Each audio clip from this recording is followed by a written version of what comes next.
आप देख रहे हैं आवाज जनता की।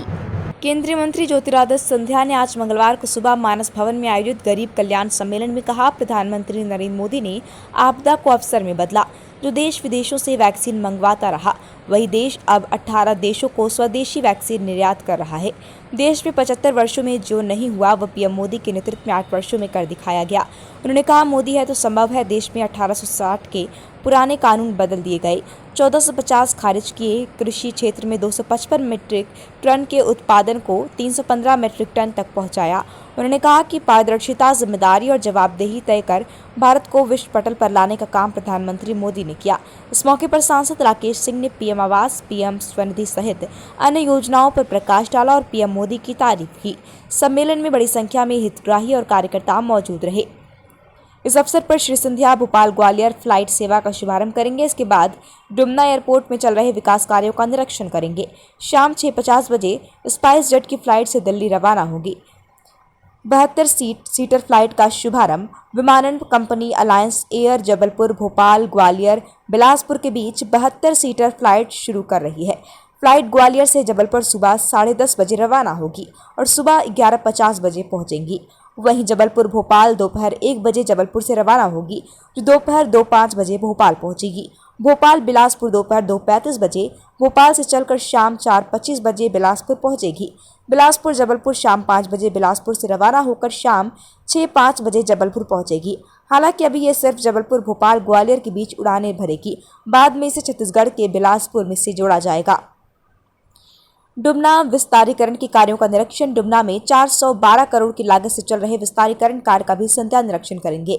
ये मार्च 2023 तक पूरा होना है। इस एयरपोर्ट के नए टर्मिनल भवन का निर्माण चल रहा है। इससे यहां एक समय पर 500 पैसेंजर को प्रवेश मिलने की क्षमता होगी। इतना ही नहीं, यात्रियों को टर्मिनल के अंदर से ही सीधे विमान में प्रवेश मिलेगा। टर्मिनल भवन से 3 एयरब्रिज लगाए जा रहे हैं। विस्तारीकरण के बाद यहां AB 320 तरह के विमान भी लैंड कर सकेंगे। नए टर्मिनल भवन के अलावा ATC टावर, तकनीकी ब्लॉक, फायर स्टेशन श्रेणी 7 सहित अन्य भवनों का निर्माण और रनवे सहित अन्य कार्य हो रहे हैं। 2015 में ही सरकार ने एयरपोर्ट अथॉरिटी ऑफ इंडिया को 483 एकड़ भूमि सौंप चुकी है।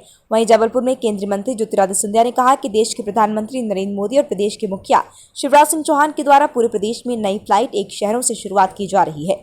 उसी कड़ी में जबलपुर में भी एक नई फ्लाइट शुरू की जा रही है। वहीं जबलपुर के विधायकों और सांसद राकेश सिंह के प्रयासों से नई फ्लाइट का शुभारंभ किया गया है। वहीं सांसद राकेश सिंह ने उन्हें और भी शहरों तक फ्लाइट चालू करने के लिए एक लिस्ट दी है। इसको लेकर भविष्य में कार्य किया जाएगा और नई फ्लाइट शुरू की जाएंगी। वहीं केंद्रीय मंत्री ज्योतिरादित्य सिंधिया ने कहा कि जबलपुर में पहले 5 शहरों तक फ्लाइट चलाई जा रही थी, उस पर उसे भविष्य में बढ़ाया जाएगा। देश के प्रधानमंत्री नरेंद्र मोदी एवं मुख्यमंत्री शिवराज सिंह चौहान के द्वारा पूरे मध्य प्रदेश में नई फ्लाइट को विभिन्न शहरों से शुरू करने का प्रयास किया जा रहा है। किसी भी देश का जब इतिहास बनता है, किसी भी देश का जब पथ चलता है, किसी भी देश का आकार बनता है, तो उसमें हजारों सालें लगती हैं, कई दशक लग जाते हैं। लेकिन आज हमारे देश में, पूरे विश्व में एक बेहतरीन उदाहरण है। जिस तरीके से भारत का कायाकल्प प्रधानमंत्री जी नरेंद्र मोदी जी ने 8 साल में करके दिखा दिया, किसी विश्व के नेता ने आज तक नहीं करके दिखाया है। हमारी पुरानी संस्कृति है, पुरानी विविधता है, हमारी बहुत पुरानी समृद्ध इतिहास है। यह भारत की पहचान है, भारत की शान है। लेकिन अगर भारत का इतिहास देखें, हम आर्थिक विकास का, अधोसंरचना के विकास का,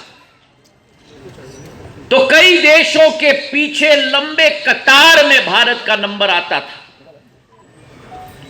हम में क्षमता बहुत थी, लेकिन वो क्षमता शक्ति के रूप में परिवर्तित नहीं हो पा रही थी।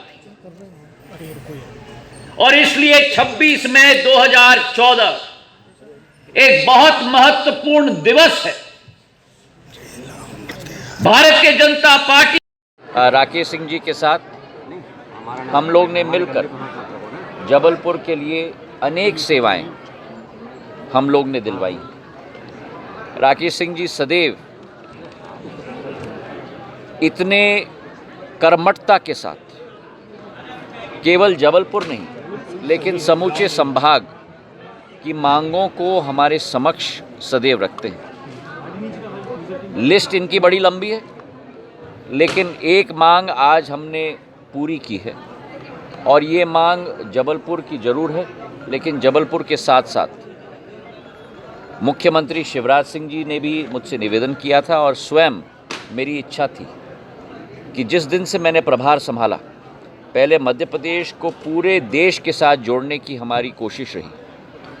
चाहे इंदौर का विमानतल हो, जबलपुर का विमानतल हो, खजुराहो का विमानतल हो, भोपाल का विमानतल हो या ग्वालियर का विमानतल हो। अब हमारी कोशिश है कि मध्य प्रदेश के अंदर भी हम शहरों को जोड़ें और आज उसी उद्देश्य की पूर्ति हो रही है जब दिल्ली से जबलपुर, जबलपुर से भोपाल, भोपाल से ग्वालियर, ग्वालियर से भोपाल, भोपाल से जबलपुर, जबलपुर से दिल्ली की फ़्लाइट की शुरुआत 4 तारीख को होगी अलायंस एयर की। उसकी सभा आज हम यहाँ कर रहे हैं।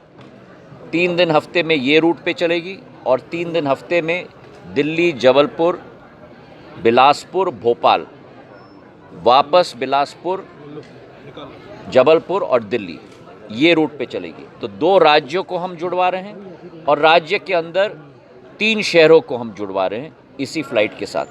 लेकिन जैसे मैंने कहा, राकेश सिंह जी की जो मांगे हैं यहाँ समाप्त नहीं होती। जबलपुर में 412 करोड़ रुपए के आधार पर एक नया टर्मिनल बिल्डिंग बन रहा है, बहुत भव्य बनेगा, ये विश्वास मैं आपको दिलाता हूं।